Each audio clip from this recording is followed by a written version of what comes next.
పెద్దిరెడ్డిపై TDP నేత Buddha Venkanna fire. మద్యం తాగటం ఆరోగ్యానికి హానికరమని గతంలో ఉండేది.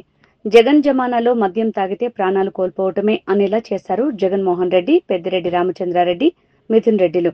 కొత్త స్కామ్ చేశారు. మద్యంను అడ్డు పెట్టుకుని వేల మంది ప్రాణాలు తీశారు. ఈ అమ్మకాల ద్వారా వచ్చిన సొమ్మును వాటాలుగా ముగ్గురు పంచుకున్నారు. ముందస్తు బెయిల్ కోసం మిథున్ రెడ్డి కోర్టులో పిటిషన్ వేశారు. చిత్రగుప్తుడు కూడా రాయలేని అన్ని పాపాలు చేశారు. మద్యం మైనింగ్ లో మీరు దోచుకున్న దోపిడీతో డబ్బు మదం పట్టింది. ఈ డబ్బుతోనే కుప్పంలో చంద్రబాబుని గెలవనివ్వమని రంకెలేశాడు. మీ పాపపు సొమ్ము వద్దని కుప్పం ప్రజలు చంద్రబాబుకే పట్టం కట్టారు. పుంగనూరులో చంద్రబాబును అడ్డుకుని దాడి చేయించారు. క్రైమ్ రికార్డు ప్రకారం ఏపీలో 2019-2024 మధ్య మద్యం ద్వారా మరణాలు 100% ఉన్నాయని చెప్పారు. ఈ పాపం పెద్దిరెడ్డి కుటుంబానిది కాదా? మద్యం తాగడం ఆరోగ్యానికి హానికరం అని ఉంటది. ఇది ఒకప్పటి మాట. జగన్మోహన్ రెడ్డి 2019లో ముఖ్యమంత్రి అయిన తర్వాత మద్యం తాగడం ప్రాణాలతో చెలగాటం అంటే చనిపోతారని. ఒకప్పుడు చంద్రబాబు నాయుడు గారు వచ్చాక రౌడీ గారిని ఉక్కుపాదంతో అనిచేశారు. ఒకప్పుడు కిరాయి రౌడీలు ఉండేవాళ్ళు. ఎవరినైనా మర్డర్ చేయాలంటే కిరాయి తీసుకొచ్చి మర్డర్లు చేయించేవాళ్ళు. ఆ సంస్కృతిని చంద్రబాబు నాయుడు గారు ఉక్కుపాదంతో అనిచేశారు. కానీ ఈ జగన్మోహన్ రెడ్డి, పెద్దిరెడ్డి రామచంద్రారెడ్డి, పెద్దిరెడ్డి మిథున్ రెడ్డి వీళ్ళు ముగ్గురు కూడా 2019లో ఒక కొత్త స్కామ్ని తెరలేపారు. ఏంటంటే అదంటే మద్యం ద్వారా కొన్ని వేల కుటుంబాలను చంపేయచ్చు. అయితే ఆ చంపడంలో మనకి ఆదాయం ఉంటుంది అని పెద్దిరెడ్డి కుటుంబానికి చెందినటువంటి డిస్టిలరీలని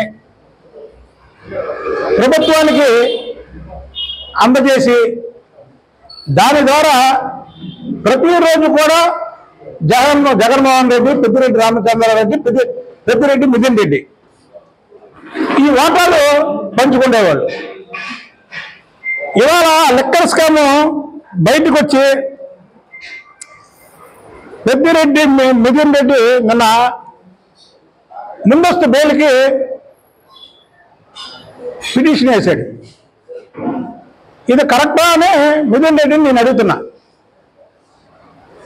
ఆఖరికి చిత్రగుప్తుడి పుస్తకంలో కూడా మీ గురించి రాయడానికి పేజీలు మెదలక పుస్తకం నిండిపోయిందంట.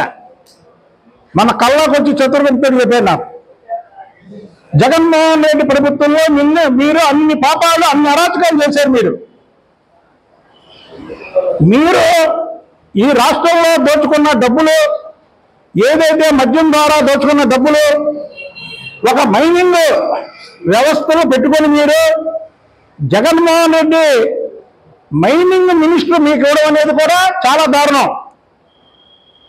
మీరు ఏ వ్యాపారం ఉంటే ఆ వ్యాపారానికి సంబంధించినటువంటి ప్రభుత్వంలో పదవి చేయకూడదని ఒక డేటా ఉంది. దాన్ని కూడా అతిక్రమించి పెద్దిరెడ్డి రామచంద్రారెడ్డికి మైనింగ్ మంత్రి ఇచ్చాడు. ఈ డబ్బు మతంతో ప్రజల ప్రాణాలు పోయి వీళ్ళు దోచుకున్న డబ్బుతో కుప్పంలో చంద్రబాబు నాయుడు గారిని గెలవనని అక్కడ డబ్బు మతంతో వెళ్ళి 2 సంవత్సరాలు పెద్దిరెడ్డి రామచంద్రారెడ్డి విర్రవీగాడు. పెద్దిరెడ్డి రామచంద్రారెడ్డి ఎంత విర్రవీగినా కుప్పం ప్రజల డబ్బులకు లొంగక నీ పాపిష్టి సొమ్ము మాకు అక్కర్లేదు, మాకు చంద్రబాబు నాయుడు గారే కావాలి అని అత్యధిక మెజార్టీతో గెలిపించారు. 2 సంవత్సరాలు పెట్టి పాగా వేశాడు. అక్కడ చంద్రబాబు నాయుడు గారిని గెలవనోనో, చంద్రబాబు నాయుడిని గెలవనోనని. ఆఖరి చంద్రబాబు నాయుడు గారు పొంగనేడు పర్యటనకి అయితే చంద్రబాబు నాయుడు గారి మీద కూడా దాడి చేసినటువంటి పెద్దిరెడ్డి రామచంద్రారెడ్డి చెప్పారు నీకు. చిత్రగుప్తుడి పేజీలో పెద్దిరెడ్డి రామచంద్రారెడ్డి, పెద్దిరెడ్డి మిథున్ రెడ్డి చేసిన అరాచకాలు, పాపాలు చిత్రగుప్తుడి పుస్తకంలో కూడా నిండిపోయి ఇంకో పుస్తకం తెప్పించుకునే పనిలో అన్నారు చిత్రగుప్తుడు. అన్ని పాపాలు చేశారు. నేషనల్ క్రైమ్ రికార్డు బ్యూరో గతకాలం ప్రకారం 2018తో పోల్చుకుంటే 2019, 24 మద్యానికి బానిస చనిపోయిన వారి సంఖ్య 100% పెరిగింది. ఇది మేము చెప్పే లెక్కలు కావు. నేషనల్ క్రైమ్ రికార్డ్ అంటే భారతదేశానికి సంబంధించినటువంటి క్రైమ్ ఏ విధంగా ఎంతమంది చనిపోయారు, హత్యలు ఎంతమంది గాయించారు, రోడ్డు ప్రమాదంలో ఎంతమంది చనిపోయారు, మద్యం తాగి ఎంతమంది చనిపోయారు అనే ఒక లెక్కలు ఉంటాయి.